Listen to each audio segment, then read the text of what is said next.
Good morning and welcome to Gnan Manjari Vidyapeeth digital platform. I am Manish Kalotra is going to take your economics chapter number 1, economics and introduction. In last lecture we have discussed about statistical information. Today we will discuss some requisite aspect in collecting statistical information and presenting it in diagram, graph or chart. So આપણે શું વસ્તુ ધ્યાન રાખવાની છે? What things are to be remembered while making a graph કે diagram કે chart જે પણ તમે કહો એ બનાવતી વખતે આપણે ઇન્ફોર્મેશન કલેક્ટ કરતા હોય તો એ કલેક્ટ કરવાની એક રીત છે. there is many information but how it should be collected, when it should be collected, એ બધી વસ્તુઓ આપણે અહીંયા જોવાની છે. જોઈએ આપણે statistical information can be represented in the form of diagram, chart or graph. તો આપણને ખબર જ છે સ્ટેટિસ્ટિકલ ઇન્ફોર્મેશન કઈ રીતે પ્રેઝન્ટ થાય છે. તો આપણને ખબર છે, આપણે વાત કરેલી જ છે, by the help of diagram, chart or graph. તો આપણે ડાયાગ્રામ, ચાર્ટ કે ગ્રાફ કોને કહેવામાં આવે? તો this is called a diagram or a graph or તમે જે સમજો here this is called a diagram. આ વસ્તુને આપણે ડાયાગ્રામ કહીશું. Yes or no? So here this thing or this whole thing is known as a diagram. આ એક diagram છે. અહીંયા આપણે વાય એક્સિસ અને એક્સ એક્સિસ એમ આવે છે. તો આ વસ્તુને આપણે શું કહીશું? ડાયાગ્રામ કહીશું. This diagram or a graph જે આપણે કહીએ તે ત્રણ કે chart also we will see here in down it is given. See this is a bar graph. તો આ આપણે નીચે બાર ગ્રાફ આપેલો છે. આ ઇન્ફોર્મેશન આપી આ આપણે ક્લસ્ટર્ડ બાર ગ્રાફ આપેલો છે. This is A pi diagram. તો આવા અલગ અલગ ડાયાગ્રામ આપેલા છે. તો એ આપણે ડિટેલમાં જોઈશું કે ક્યારે શું જો કોની જરૂર પડે છે, ક્યારે કયો ડાયાગ્રામ આપણે કયો ગ્રાફ વાપરશું. હવે આપણે ગ્રાફ આવશે તો ગ્રાફ આવશે એમાં પણ પાર્ટ આવશે. તો આપણે અહીંયા જોયું એક બાર ડાયાગ્રામ, જે સિમ્પલ બાર ડાયાગ્રામ હતો પહેલો. This is A simple bar diagram. This is a simple bar diagram. Clear? Wait a minute. See this one is a simple bar diagram, whereas again we will go down here. This is clustered bar diagram. Here two things are compared with each other in the same, and here it is a pie diagram. એ કોઈ વસ્તુ આપણે budget હોય છે કે તો એની આપણે પાઈ diagram બનાવીએ. આપણા ઘરનું બજેટ હોય કે 10,000 રૂપિયા હતા તો 10,000માંથી 2,000 આપણે તેલ લાવ્યા, 2,000 રૂપિયાનું ઘઉં લાવ્યા, 5,000નું આપણે દૂધ લીધું. તો એ બધું અહીંયા આપણે પાઈ ડાયાગ્રામમાં એ રીતે આપણે સમજી શકીએ છીએ. Clear? Now we will go further. This are helpful in explaining some economic principle, trends and relation in a simple and suggestive manner. Such a representation also becomes attention catching. તો આ એક ડાયાગ્રામનું કામ શું છે? તો કે આપણે ઇકોનોમિક પ્રિન્સિપલ્સ હોય છે કે પછી ટ્રેન્ડ્સ કોઈ હોય છે, કોઈ આપણે પ્રોફિટ, આપણા કંપનીનો સતત 10 વર્ષનો આપણે પ્રોફિટ, 5 વર્ષનો પ્રોફિટ બતાડવું, પ્રોડક્શન સ્કેલ બતાડવી છે કે ભાઈ એક મેક્સિમમ કેપેસિટી એટલી હતી, એમાંથી આપણે આ વર્ષે આપણે 25% વાપરી, 35%, 50% કેટલા % વાપરી, કેટલી રહી ગઈ. તો એવું કોઈ ટ્રેન્ડ હોય છે કે કોઈને આપણે કમ્પેરિઝન કરવું હોય છે બિટવીન ટુ. તો કે આપણો પ્રોફિટ 2010માં 10 લાખ હતો તો આપણી કમ્પેરેટિવલી આપણી કંપનીની સાથેની જે કોમ્પિટિટિવ કંપની છે તો એનો કેટલો હતો? તો એનો 12 લાખ હતો. તો એ આપણે ક્લસ્ટર બાર ડાયાગ્રામમાં આપણે સમજી શકીએ કે અહીંયા આપણું જોઈ શકીએ. તો આ ક્લસ્ટર બાર ડાયાગ્રામ, આ સિમ્પલ. તો આ ક્લસ્ટર બાર ડાયાગ્રામ. તો અહીંયા આપણે જોઈએ તો આ આપણે 2011માં આપણે જોઈશું. તો 2011માં આપણે જોઈએ તો આ એક ડ્રો આપેલું છે, બીજું ડ્રો કરેલું છે. તો એ comparison between two similar items of different company એમ આપણે કહી શકીએ છીએ. Clear? So further now we will go further. While constructing such diagram, the following particulars must be carefully considered. તો આપણે હવે કોઈ ડાયાગ્રામ દોરીએ તો આપણે શું ધ્યાન રાખવાનું છે? તો જોઈએ પહેલું, source of information or data. Source of information or data. The source of data must be reliable and universally accepted to ensure their accuracy.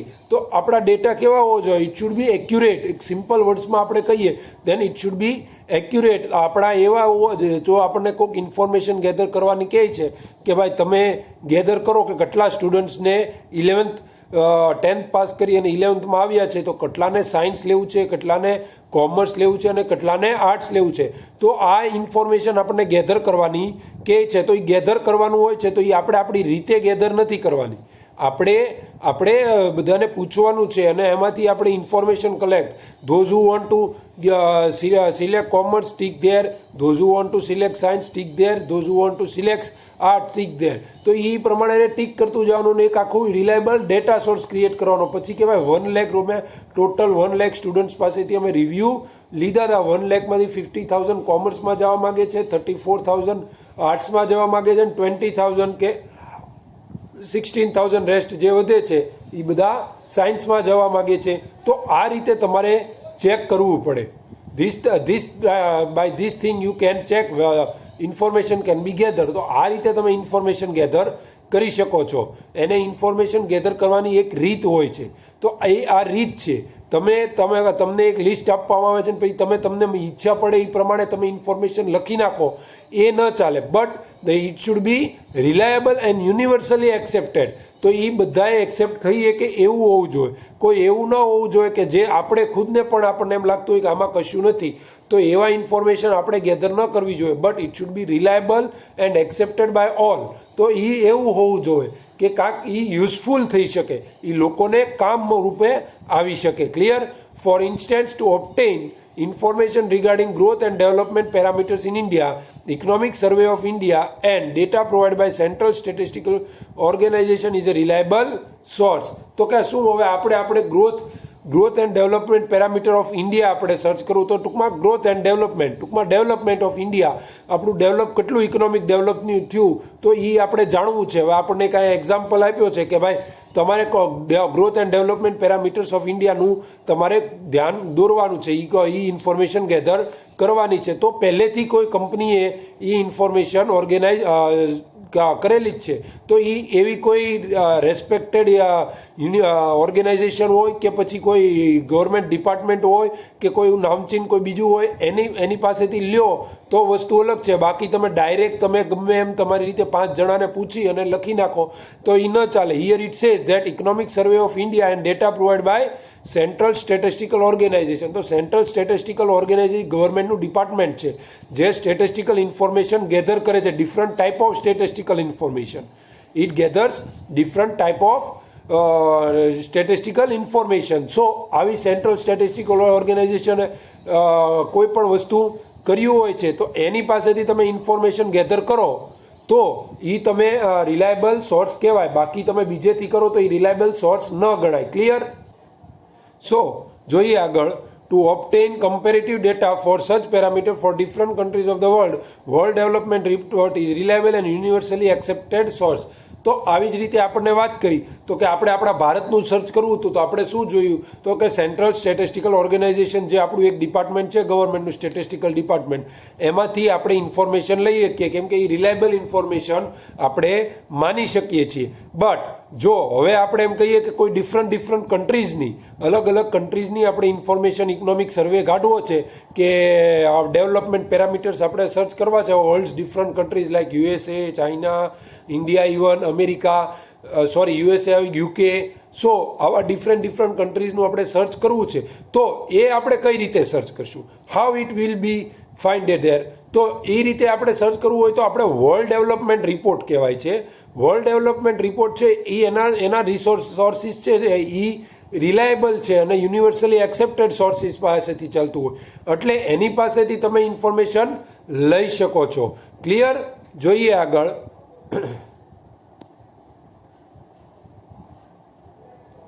Clarity regarding dependent and independent variable. તો કે ક્લેરિટી શું? તો dependent કોણ છે અને independent variable કોણ છે? પહેલાં તો ડિપેન્ડન્ટ એન્ડ ઇન્ડિપેન્ડન્ટ વેરિયેબલ શું છે એ જ આપણે અહીંયા જોઈએ. When there is a cause effect relation between variable then the cause variable is treated as independent variable. શું કહે છે? The effect relation between variable then the cause variable is treated as a independent. તો કે effect રિલેશનની variable હોવી જોઈએ. કેવી હોવી જોઈએ? તો કે વેરિયેબલ હોય તો એટલે એ કોઈની ઉપર ડિપેન્ડ ન હોય. It is not depend information કે આપણી જે સોર્સિસ છે જે એ કોઈ ઉપર ડિપેન્ડ ન હોવું જોઈએ. ઇન્ફોર્મેશન હોય તો આપણે ગેધર કરીએ એ કોઈ ઉપર ડિપેન્ડન્ટ ન હોય તેવા વેરિયેબલને આપણે ઇન્ડિપેન્ડન્ટ વેરિયેબલ કહીએ. તો હવે ડિપેન્ડન્ટ કોને કહીએ? The affected variable is treated as dependent variable as it values are depend on the values of independent variable. તો કે હવે ઇન્ડિપેન્ડન્ટ વેરિયેબલ શું છે? First of all, what is independent variable? તો કે independent variable are those which variables have free relation or have relation between and they are not dependent on any other sources, so they are or causes, so we can say it as an independent variable. But now dependent variable are those variables which are dependent on independent variables. તો એ independent variables ઉપર dependent હોય છે. તો એ independent variable ઉપર જે depend હોય છે એને આપણે ડિપેન્ડન્ટ વેરિયેબલ કહીએ છીએ. Clear? Once again I will explain. Effect relation between variable that then the cause variable is treated as independent variable which so independent variable are those variables which are not dependent on any sources or any variables in statistical information. A free હોય છે. but dependent are dependent on independent variables, so they are called as dependent variable. Here we will see in such relationship data pertaining to the independent variable may be represented on the x-axis. તો કે x-axis આપણે શું છે? Here we have seen, see the x-axis we have seen here. Wait a minute.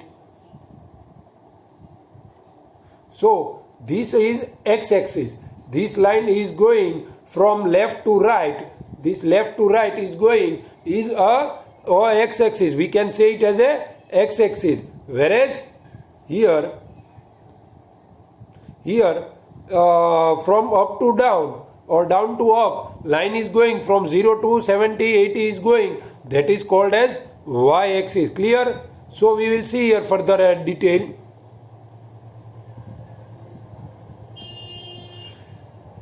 Axis. In such relation, data pertaining to the independent variable may be represented on x-axis.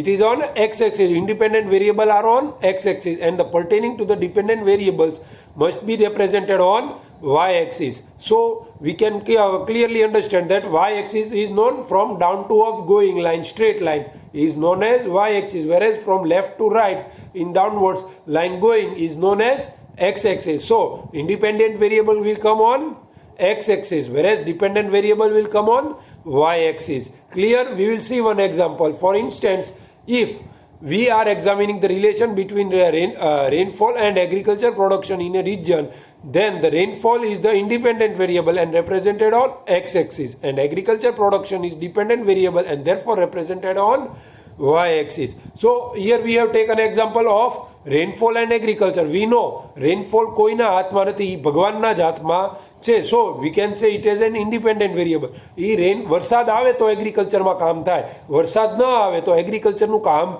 ન થાય. Clear? સો rainfall છે એ કોઈ ઉપર dependent નથી, but agriculture is dependent on rainfall. You can understand rainfall is an independent variable as rainfall is not in anyone's hand. એ એને લાગે એ ચોમાસું આવે અને વરસાદ એવું લાગે તો આવે, તે ન આવે અને દુષ્કાળ પણ પડે, એ અને અતિ વરસાદ પણ આવે તો અતિવૃષ્ટિ પણ થઈ શકે. તો એ આપણી ઉપર નથી. વરસાદ કેટલો જોતો હોય એટલો વરસાદ આપણે મળતો નથી. એ ઉપરવાળાના હાથમાં હોય છે કે જેટલો એને વરસાવવો એ it is. So we can say rainfall is independent variable. Whereas agriculture, જો વરસાદ આવે તો વાવણી થાય, તો ખેતી થાય અને તો જ તમારો એગ્રીકલ્ચરનો પાક આવે, નહીતર ન આવે. સો આપણે કહી શકીએ કે ભાઈ એગ્રીકલ્ચર છે એ રેનફોલ ઉપર ડિપેન્ડન્ટ છે. So rainfall is independent variable, whereas agriculture is dependent variable. So here rainfall will be rainfall is as it is seen that it is an independent variable. It will be on x-axis, whereas agriculture production is dependent variable and it will be on y-axis. Clear? Further we will go. We are examining production over different time periods. Then time periods are represented on x-axis and production on y-axis. So સમય કોઈના હાથમાં હોતો નથી, સમય કોઈના હાથમાં રહેશે નહીં. સો આપણે કહી શકીએ કે ભાઈ એક્ઝામિન કોઈ વસ્તુ આપણે કરીએ છીએ તો આપણે કોઈ પ્રોડક્શનની આપણે જેમ વાત કરી હતી પહેલાં, તો એમ વાત કરીએ કે ભાઈ પ્રોડક્શનની વાત કરવામાં આવે છે કે અલગ અલગ સમયગાળામાં કેટલું પ્રોડક્શન કર્યું. તો હવે એ સમય કોઈના હાથમાં નથી, એટલે સમય છે એ ઇન્ડિપેન્ડન્ટ વેરિયેબલ કહી શકીએ. It can be said as an independent variable. So it will be on X axis. Whereas production તો એ સમય ઉપર નિર્ભર છે. જેમ સમય વધતો જાય એમ પ્રોડક્શન વધતું જાય. So we can say then production is an dependent variable. So it will be on Y axis. તો કોણ છે આપણે એક્સ એક્સિસ ઉપર? તો કે it is time as it is an independent variable. Whereas production will be on Y axis as it is an dependent variable. Clear? Further, next point we will see in economics, in the law of demand, however, price which is an independent variable is represented on y-axis and demand which is dependent variable is represented on x-axis. But આપણે કહીએ છીએ બધામાં અપવાદરૂપ તો હોતું જ હોય છે. તેવો જ એક અપવાદરૂપ આપણે ઇકોનોમિક્સમાં વાત કરીએ છીએ કે law of demand. What is law of demand you will further study in 4th or 5th chapter. But here આપણે જોઈએ કે લો ઓફ ડિમાન્ડ આવે છે તો લો ઓફ ડિમાન્ડમાં પ્રાઇસ છે એ આપણને ખબર છે એ ફ્રી હોય છે. It is not dependent, but demand is dependent variable. કઈ રીતે? તો કે જો પ્રાઇસ ઘટે તો ડિમાન્ડ વધે, પ્રાઇસ વધે તો ડિમાન્ડ ઘટે. એટલે એ ઉપરથી આપણે કહી શકીએ કે પ્રાઇસ છે એ ફ્રી વેરિયેબલ, ઇન્ડિપેન્ડન્ટ વેરિયેબલ છે. વેરેઝ ડિમાન્ડ છે એ dependent variable is on price. જો પ્રાઇસ ઘટે તો ડિમાન્ડ વધે છે ને પ્રાઇસ વધે છે તો ડિમાન્ડ ઘટે છે. એટલે એ રીતે આપણે કહી શકીએ. તો કે પ્રાઇસને આપણે પણ અહીંયા આપણે ડિપેન્ડન્ટ વેરિયેબલ છે એ ડિમાન્ડ છે પણ એને આપણે એક્સ એક્સિસ ઉપર લેશું. વેરેઝ વાય એક્સિસ ઉપર શું લેશું? તો કે independent variable. Clear? Now last point we will see about selecting appropriate scale.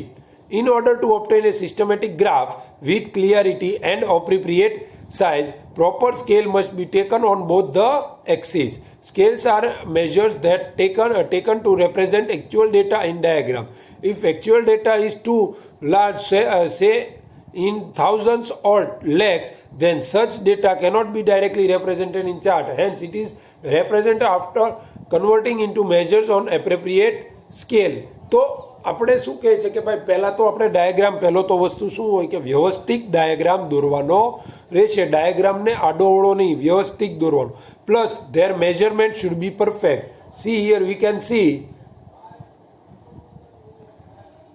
અહીંયા આપણે પહેલામાં જોઈએ 1.2 ડાયાગ્રામમાં તો કે 1971માં આપણે ટેબલમાં જોઈએ છીએ કે 1971માં 23.8 ટન છે. તો it is in lake tons.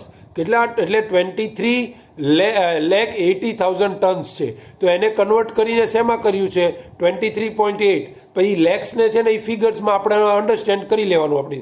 તો કે 1970માં 23.8 લેખ ટન હતું. તો એને અહીંયા જો આપણે વાય એક્સિસ ઉપર 0 to 100 આપ્યું છે તો એ 0 to 100 આપ્યું તો હવે 23.8 એ 20 અને 30ની વચ્ચે આવશે. Here we can see it. Here we can easily understand. તો એ જો આ 23.8 છે તો એ અહીંયા આવે છે. Here it comes. સો અહીંયા આવે છે એટલે આપણે એમ કહી શકીએ કે એ 20 અને 30ની વચ્ચે આવે છે, પ્લસ 20 અને 25 એટલે લેસ ધેન 20 અને 30ની વચ્ચેથી હાફમાંથી પણ હાફ, નિયર બાય હાફ છે. એટલે એ રીતે તમારે પાછું પરફેક્ટ માપ લેવું જોઈએ એટલે એ ભૂલ ખાસ ન પડે એનું તમારે ધ્યાન દેવાનું. પ્લસ બીજું તો કે માનો કે આપણે વાત કરીએ એવી રીતે કે 23,80,000 ટન્સ હતું, 23,80,000 ટન હતું. તો એને પછી તમારે પોઈન્ટમાં આ રીતે કન્વર્ટ કરવાનું રહેશે. એવડું મોટો ફિગર તમે ગ્રાફમાં લખી ન શકો. It would be a bad representation if you write this big figures in it. So એ તમારે કન્વર્ટ કરી અને સ્મોલમાં કરવાનું. એક્ઝામ્પલ આપણે જોયું 23.8 તો એ રીતે તમારે કન્વર્ટ કરવાનું. થાઉઝન્ડ્સમાં હોય, 10,000માં, લેક્સમાં હોય તો એને આ રીતે સ્મોલ ડિજિટમાં કન્વર્ટ કરવાનું રહેશે. Clear? So it can B easily understood. હવે એક એક્ઝામ્પલ એવો જોઈએ. For example in A diagram of distance of 1 centimeter is 10,000 unit or 1 centimeter is 5 years and so on. તો આપણે અહીંયા જોઈએ છીએ